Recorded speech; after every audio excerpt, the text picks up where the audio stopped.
Hi, Misha here, and returning to the Star Wars 6-inch black series of figures, wanted to talk about what happened to some former Jedi during the Imperial era. Yes, most Jedi were killed before, or during, or immediately after Order 66, and others were hunted down and killed, but not all. On top of that, what about Force-sensitive teenagers, children, babies, what have you? They would still exist over the roughly 20 years. What happened to them? In both legends and canon, there's a clear answer. So I've laid out 5 figures, and we're just going to talk about it. And we're going to begin with this guy here. Meet the Shadow Guard. This is an elite guard, and if it seems like it's a Imperial Guard, Royal Guard, but in all black, you would be correct. That's what we have, both in terms of this figure and in terms of actual Legends continuity. So we have various robes, black armor, helmet, and he carries this interesting pike or staff, in addition to the small little blaster, little holdout blaster we see with the other guards and scout troopers. But this pike is his premier weapon, and it doubled as a lightsaber of sorts. And here it is with the blade installed, i.e. activated, making a very long system. Kind of reminds me of Darth Maul's double, but we have the lightsaber blade on one end. Typically it's a smaller blade than usual. And on the other end we have a solid piece that's actually made out of a lightsaber resistant material like Beskar or Frick, because it's meant to more parry and kind of punch through things. And of course it's a bit of a ceremonial weapon as well, but useful. Now, of course, you know the Royal Guards. I've done a whole video on those. These are considered more of an elite, and they were formed from either former Jedi or Force-sensitive folks that the Empire recruited. And they were trained primarily by Darth Vader in Legends and supported by Palpatine. And they were there to guard him, but also to go out into the galaxy and kind of do his will.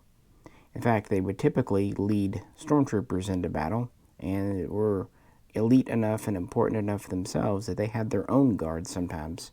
So they were more guard commanders, specialists, and again, they were Force users, typically employing abilities in combat and whatnot. So these are the best of the best when it came to the Imperial Guards within Legends. And of course they were faceless, masked people, so we don't really know who's under there. Could have been anyone. Good plot point. And, who doesn't like an all-black guard with a long pike that doubles as a saber? And these appeared in various games, comics, what have you, even if they weren't in the films themselves, hence the original kind of only Legends continuity. Neat enough, when this figure came out in the guard pack, and he's just an all-black guard, although at the time he came with what was a unique weapon. Later we've seen this used in the Senate Guard in blue, but it's neat. It's very long. It's one of our longest accessories, well over 6 inches. It's actually taller than him. The only kind of ding against it, the blade, the way it sits in, is a little bit shallow, so if you really want it to be solid, I mean, you always could glue it, but I would actually suggest blue tack. I like that stuff a lot for being non-permanent. He's pretty cool. But this is what Legends gave us. Canon changed it up a bit. Is it more or less interesting? You tell me. Meet the fifth brother, who has such large feet that he actually stands upright without me trying on a carpeted, uneven surface. It's a little uneven, it kind of slants forward. He is part of the Inquisitorius, which is in the new canon what takes the role. After the Order 66 was implemented and the Purge began in 19 BBY, this system was originally set up by Emperor Palpatine / Darth Sidious, and then quickly handed over to Darth Vader, who wasn't all that impressed, at least initially. There were several members. They were typically numbered and either called brother or sister. So we're not talking hundreds, a dozen, give or take, who's living at the time. And they were supported by the Purge Troopers, which we've already talked about. Now the Purge Troopers were originally clones, later recruits, but they were not force sensitive, although they used some melee weapons, electro weapons. For the force sensitives, we had these guys. As in Legends, they were often taken from the Jedi, or at least force-sensitive people. A lot of them were younglings or Padawans, but some of them were actual Jedi. And the fifth brother here, we don't know his name, but we know he was a member of the Jedi Order at one point. He's a tall, quite muscular humanoid, but not human, because his skin's kind of a green color. He's wearing essentially the standard gray-green uniform / armor. But unique to him, he has this, metallic chef's hat. It's his thing. And he carries what we will come to know as the standard Inquisitor lightsaber on his back here. We'll get to that in a minute. This guy was actually created for Rebels Season 2 when the main guy in Season 1 was killed. We'll get to him. And he would chase and harry the crew of the Ghost, at times catching Ezra, Sabine, and dueling with them, what have you. He was kind of a blunt, straightforward character. We know he was serving already by 14 BBY and was pretty active, and he was in the Kenobi series, not heavily, but he was there. He went to Tatooine and 9 BBY as part of the group. And what we know about him, he's arrogant, cocky, confident, and he's pretty skilled in the Force, at least telekinesis, pushing, pulling. He's also good at sensing disturbances in the Force, anomalies. That's kind of his main skill set. On the other hand, he's not very acrobatic. He doesn't jump around, move around a lot. He stays on his feet a lot, not moving, which actually makes him having huge feet kind of funny and fitting. Yeah, large man, muscular, powerful. But he wasn't a strategic thinker, not even much of a tactical thinker, not a long-term thinker. He was just straight, blunt, to the point. Attack, attack, attack. Not so much on defense. And that often got him into trouble. On the flip side, while he was aggressive and liked hunting and killing, he at least more or less would follow orders and the chain of command. He loved pulling rank on Imperial officers and troops, even being sadistic with them at times. But when he was outranked, even if he didn't like it, he would usually follow orders. So there is that to be said about him. So he was a pretty good Inquisitor for that purpose, which probably explains why he was around for as long as he was. That said, early on in his career, when Vader took over training of the Inquisitorius, he did lose his hand in a duel. Of course, it would get replaced because we're Star Wars. With that, let's talk about this pretty unique lightsaber. For our figure, it pegs into his back here. Big hole. There's a pro and con to that. It's a pretty noticeable peg on the saber. But he's our earliest Inquisitor. Second earliest, I guess. We'll get to that. But still early on. The good thing about this peg, it stays in very well. Other thing, there's visually disruptive, of course, if you turn it this way. Now this is a ring design saber with dual emitters, and it's pretty much standard for the Inquisitorius, although they were allowed to and did customize them, but it does seem like they were mass produced. Let's light it up. One thing I'll say for this accessory, the blades plug in very nicely. They pop in, they click in, they're very secure. And it's very big too. Okay, let's get this out of the way. Like I said, the fifth brother was created for Rebels, although this version is actually from Obi-Wan, the live action. In Rebels, they use this as a helicopter. Yes, it's stupid. Yes, we all agree. Moving on. These are a spinning lightsaber, and they can either we've seen them broken in two, only emitting from one end, but the main thing is they're supposed to spin around, which at least with this peg means that you can do this with it. And that was supposed to be a good deflection and intimidation. It's certainly something. Here it is in his hands. Luckily, when it is there, it does kind of cover up that peg. And this is primarily meant to be a single-handed saber. The ring is meant to be a handguard and also a track that these could travel on as they spin with the figure. Because of the joint system, you can actually spin the wrist around and position it however you want. That's kind of neat. The rest of the figure, he's got a belt that moves around. The armor pieces, while they're pegged on, are a separate piece put on. Pretty good articulation here. Pretty good with the head. Like I said, he's a newer figure, so he's got pretty new joints. But he does seem a little bit stiff compared to some other saber wielder figures we get, which actually fits the fifth brother fine. His lightsaber tactics matched his personality. Powerful, yet simplistic, broad strokes. Straightforward, aggressive, heavy, kind of like Vader's, honestly, but even less elegant.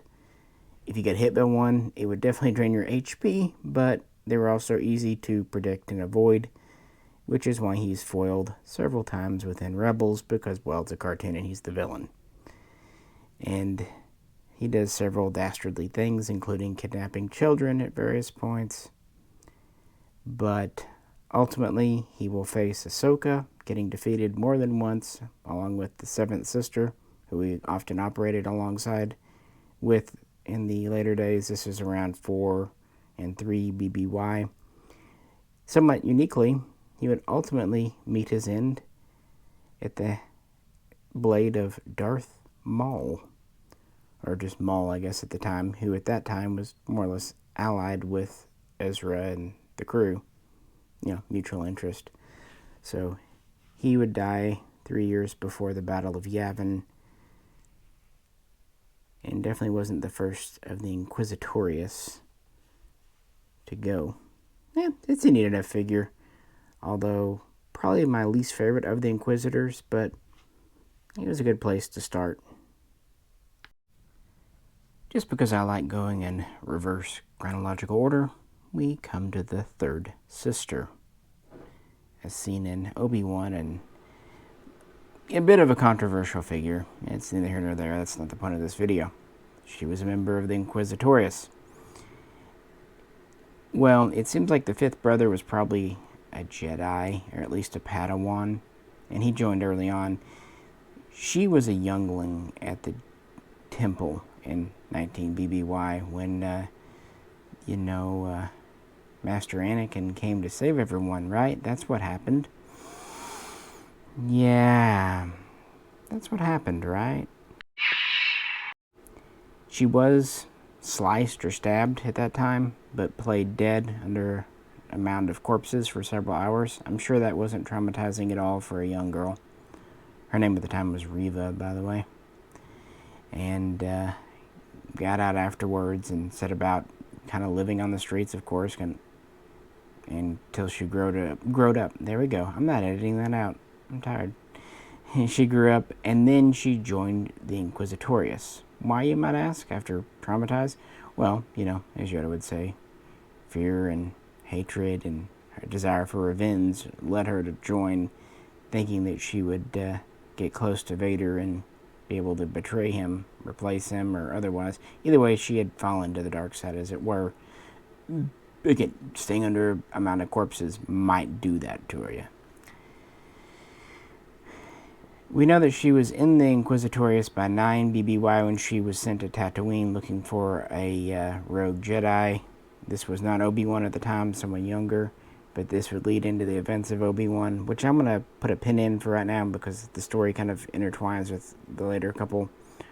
But we'll just say she was young and very hungry, sought to climb the ranks. But within the Inquisitorius, she was kind of always viewed as an outsider. She came later. She was a street urchin. She was considered gutter trash from the streets. But they couldn't deny the fact that she was A, a skilled duelist, and B, very strong in the Force. Although not as much with telekinesis as the fifth brother, her skills lied in more acrobatics, movement. She was a pretty athletic but thin person, and by the way, human, obviously. So she was kind of the opposite of the fifth brother in every way, including on following orders. They were both arrogant and hungry, but she was more tactical thinking, but brash, and would rush in, and she would disobey orders or go on too much of her own initiative, and this led her into trouble, hence Obi-Wan. She was created for the Obi-Wan, by the way, but actually way back when it was meant to be a film coming out after Solo, so kind of dating back to 2018. And of course, because of performance of the Solo film, and because of you know what in 2020, this is why Obi-Wan turned into a not so mini series. But we'll come back to that. As far as the figure, she's relatively new. She's been out a little bit, and she's pretty nice, honestly, as a figure. A lot of movement. These pads, you have double shoulder pads that move, knee pads. You've got a nice kind of half cape in the back. No hat. And her saber actually hooks onto her belt using a smaller pin. It's not near as secure as the fifth brother's, but on the other hand, it's not as obtrusive either. It actually would give room for a two-handed grip. It's a very similar saber. These guards can fold up on the Inquisitor saber anyway, and this is how hers looked. So, yeah, let's light it up. The blades plug in very satisfactory here too. And will fit in her hands. Because of the articulation on this figure, she could actually grip it with both, as you see. She could do that. But I don't want to put this in her hands, because another neat thing about this figure, it came with these. Typically in the Black Series, if you have a double blade that splits into two, say like with Maul's, you get one piece that pegs in. But for some reason with the third sister, we got two separate, complete hilts. So this would be her saber, basically split into two with the guard kind of removed. And of course the blades can be pulled out of these as well. That's pretty neat. So you get a cape and you get a total of 4 lightsaber blades and 3 lightsaber hilts. That does elevate the figure for sure. I think she looks neater like this with the blades split apart. So that's what we're doing. Either way, they're all unique for her. And it is a pretty interesting figure for that purpose. A lot of movement, flexibility in the joints. And at least on mine, none of them are particularly loose. So even if you don't like the character in the show, hopefully people can at least enjoy the figure itself, because they put some work into it, and I appreciate that. But yeah, the third sister of the Inquisitorius. And our next one is what they often credit this as being a ripoff of, but I'm not sure that's completely true. The second sister, I believe this was the first of the Inquisitorius we got in the Black Series. Correct me if I'm wrong. But she's not from Rebels or the Obi-Wan series. She's from the Jedi Fallen Order video game, which she was created specifically for, although it's kind of a promotional tie-in. She was teased in a Darth Vader comic shortly before that game was released in 2019. And her story really is very similar to the Third Sisters. And, well, Jedi Fallen Order came out before the Obi-Wan series. So is it a case of copycatting? We'll talk about it. But first, her story. Known as Trilla, she was a Jedi Padawan and was under the tutelage of Master Seer. And they both did survive Order 66 for a short time. But it wouldn't be long before Seer was captured while trying to do a distraction. And after she was tortured, that led to Trilla being discovered and tortured and turned. As a Padawan, she was considered kind, compassionate, caring, but like a lot of young people that get disillusioned by the world, not to mention tortured by Vader, she turned kind of to the total opposite. She was a relatively early member of the Inquisitorius, but not the earliest. So she was active by 16, 17 BBY probably. She was cruel, ambitious, manipulative, dishonest. She played on people, and quite strong in the Force. She was pretty good at telekinesis, although not as good as the fifth brother. She was a good lightsaber duelist, and she was actually particularly good at saber throw. She's also good at Force drain, dark side power. She used a pretty standard Inquisitor lightsaber. In fact, we see two different ones used by her in the game. They look the same. She has the standard kind of gray, black uniform, but with a stylish cape and, frankly, a Vader-esque inspired helmet. It does come off in the game, but in the figure it doesn't. There's pros and cons to that, but oh well, it's a unique helmet. And she's a little older than the third sister as far as both continuity and the figure, but still has good articulation. And there's no spot to mount the saber with her or peg on the saber. The benefit to that is there's no peg sticking out to encumber, so that's good. And the cape is hard plastic or rubber. It just has some flex to it, as you see. But there is kind of a neat feature of this figure if you wanted to get it to move more in a combat pose. You can pull the cape off. It's just held on with pegs.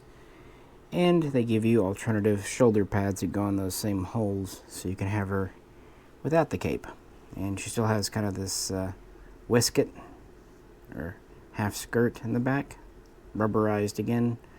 So in this sense, she's pretty flexible. And of course you can pull the blades out of the saber as usual. Neat figure. Unfortunately, I don't know that they're making her right now, and I think prices are going a little nutty with the second sister. Maybe they'll re-release her when Jedi Survivor comes out this year. I don't know. Who knows? That said, she did not make it out of Jedi Fallen Order. She first met Cal Kestis in 14 BBY on Braca, and met him several other times. They dueled, and she proved to be quite a good duelist, also quite harboring a lot of hate for her former master, who also survived. Ultimately, they would come to a head at Fortress Inquisitorius, the headquarters of the Inquisitorius, where she was tracked down after obtaining a holocron, and they would have one final fight. She would lose out, and then Vader showed up, and he was very pleased with her service and promoted her, and all was great in the world. No, he choked the shit out of her and killed her, because that's how Vader deals with things, including for the third sister. One thing I should point out, whereas the third sister wanted to get revenge on Vader, I don't know that the second sister did. I do know that she wanted to be in favor with Darth Sidious, Palpatine, but she seems to have feared, respected Vader, and I don't recall any plans of hers to do that. But to be fair, I can't play video games, so I might have missed it. But I thought it was a neat figure, and again, when she came out, she was about the only way to get an Inquisitor. And how you go. With that, though, we come to the Grand Master of the Inquisitorius himself, and probably the newest figure so far. Hello, the Grand Inquisitor. We don't know his name, but we do know a bit about him. First, obviously, he's not human. He is a Pa'an male, P-A-U hyphen or apostrophe A-N, so Pa'an, however you want to say it. It's great.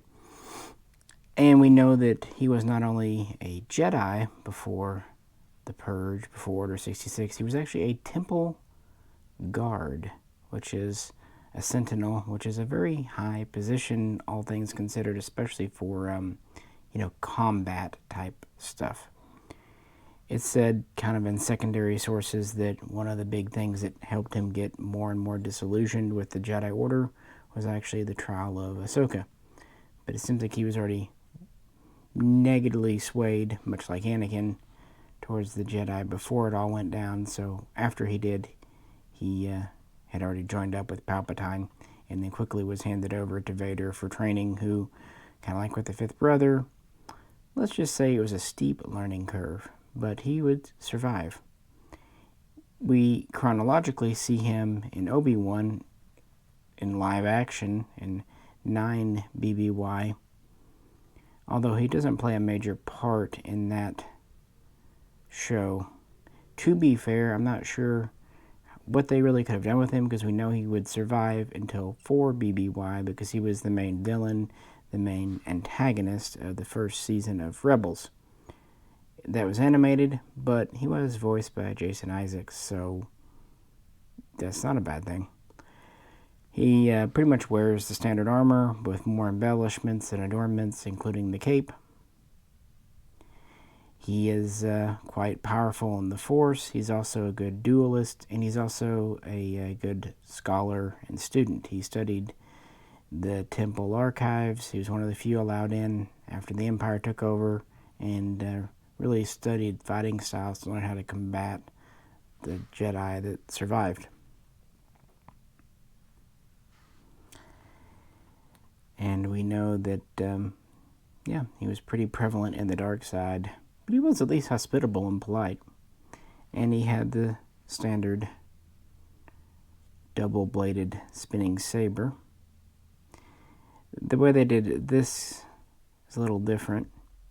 Instead of having the one big peg, as with the fifth brother, this saber has 2 smaller ones. Pros and cons. Fits in his hands a lot better. It's a little bit more of an ornate design, but still pretty standard. And here it is lit up in his hands. He was quite a good duelist, slow, calculating. He's older, experienced, seasoned, and he kind of had to be pretty darn devious and clever to survive in the pit of vipers that were the Inquisitorius, not to mention answering directly to Vader. On the flip side, he had command of pretty much any Imperial asset, naval asset. He could command defensive forces, and he had his own TIE fighter. We've looked at that in previous videos, the V1 TIE Advanced. And he was kind of considered the superior, as an elevated position compared to other Inquisitors, although that also put him at direct risk because he answered to Vader or the Emperor, neither of which are exactly that forgiving. So it's a pretty good feat that he made it so long. But he would meet his end at the end of Season 1 of Rebels for BBY. He was in Lothal and he failed his mission there. He was after Ezra and his master, so rather than admitting defeat and going back to Vader empty-handed, he actually pretty much let himself be killed because, well, Vader. And that ends the Grand Inquisitor's story. It was good while it lasted, and he's a pretty memorable character. Speaking of, yeah, his spinny-winny lightsaber, his is a little different, a little more ornate than everyone else's. In fact, let's take a closer look before we finish this video up. This is in 1/12 scale, and this is in 1:1. This is from Dark Wolf LGT. It is metal, and it is the Grand Inquisitor's saber, although the second sister and several others used a very similar version. Theirs could not break apart, unlike the third sister's, but the benefit, it's basically a single-handed weapon. Your other double blades like Maul's are 20-25 inches long. This isn't much longer than a standard saber, and thus heavier either. And while on the show, the emitters can move around the handguard, the track, obviously that would not work with this, but it does fold into what they call crescent mode. Kind of looks like a more standard saber. And of course, it has electronics too. Let's fire it up. I definitely realize I need help with saber videos, especially long staff ones. This is supposed to be the second sister.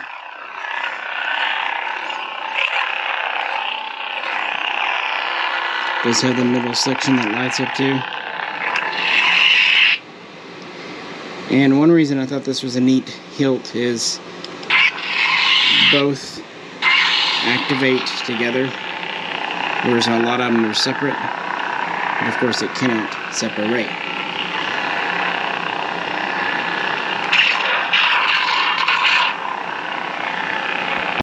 And this is the third sister's font.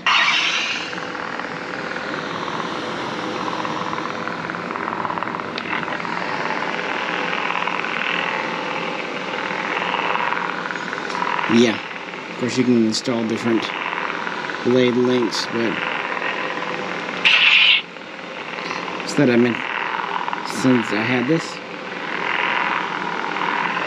it's interesting, but when I have someone to help me, we'll do more with these.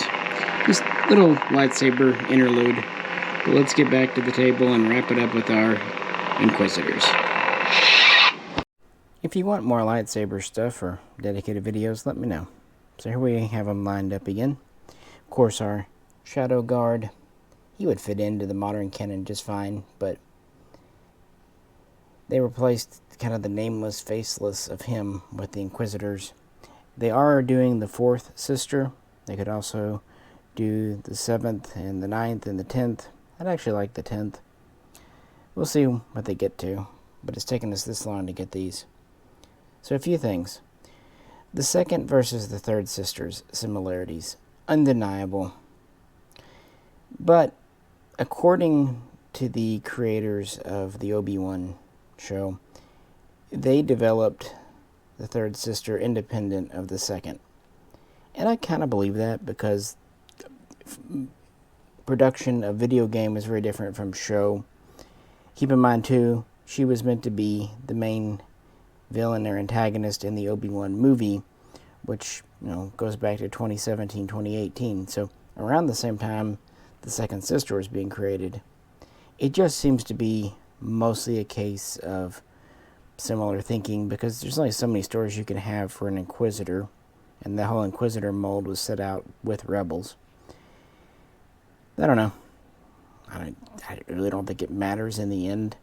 To be fair, the second sister wasn't in any cartoon or live action, so even if so, I think a lot of people like her more. Fair play. She was less angsty and more calculating and manipulative, but we get what we get. This isn't a critique of Obi-Wan, not this thing. No, I don't think that one was directly ripped off from the other. I think it was just kind of the idea of we need a female, yada yada yada, and Fallen Jedi is a good plot because it gives room for redemption. Either way, the second sister would die in 14 BBY. We actually don't know about the third. She was supposed to die at the end of Obi-Wan, so 9 BBY, but in reality, she would ultimately survive, even after being stabbed by Vader when she tried to stab him in the back. Of course, he saw it coming a mile away, easily fought her off. It's a thing. And in fact, she stabbed this guy. Remember how I said this third sister was ambitious and impetuous? Well, for various political machination reasons, she actually stabbed and thought she killed and tried to cover up the Grand Inquisitor dying. But anyone who knew Rebels knew that he didn't die, and obviously it was either a fake out or he recovered because he's alive years later. So I think it's actually wise they didn't make him the main villain in Obi-Wan, because his story ended differently. So she tried to kill him, cover it up. He came back, actually temporarily, although it was, again, a fake out from Vader. The third sister was Grand Inquisitor pro temp. He would come back and take over. Funnily enough, though, of these, the fifth brother lived the longest, dying a year after the Grand Inquisitor. And he and the third sister did not like each other. They butted heads, but ultimately when she was temporarily in charge, he did take orders from her, so credit where credit's due. I just found it funny that he was the last survivor of this group, because we don't know what happened to the third sister. And making him a main character in Obi-Wan wouldn't have worked either, because his story ends in Rebels. So the only one they could have really done anything dynamic with was the third sister, because she could have lived or died or gone back to the light side, stayed on the dark side. We didn't know. We knew what everyone else was up to. Funnily enough, these were probably not going to be in the Obi-Wan movie, but when it was expanded out to a series because of COVID and the poor performance of Solo, well, they needed more characters, and I think it was nice to see the Grand Inquisitor in live action. The fifth brother, he's fine. He does things. His hat's silly. So what do you think? For me, it took me a while to warm up to the idea of buying the Inquisitorius, but eventually I broke down and got the second sister. And then these came out. By the time the Grand Inquisitor was announced, I was immediately looking to buy him. Why not? And it seems like they continue to get better. Just on terms of these figures, they're all good. But the second sister and the fifth brother are less good. The third sister and the Grand Inquisitor are just really well done figures, in my opinion. What do you think? The whole canon thing versus legends, that's a story for another day. But the Inquisitorius was reasonably well done. Kind of gives new avenues. It would have been a very boring universe if the only Force users were Vader and Palpatine and Yoda, Obi-Wan, and eventually Luke. So, it's a huge galaxy. Plenty of room for a few more. Plus, voiced by Jason Isaacs. I mean, come on. With that, I better get back to work. If you could, please like, share, subscribe. This is Misha. Catch you very soon. Next time. Let's fire it up. Or mute it.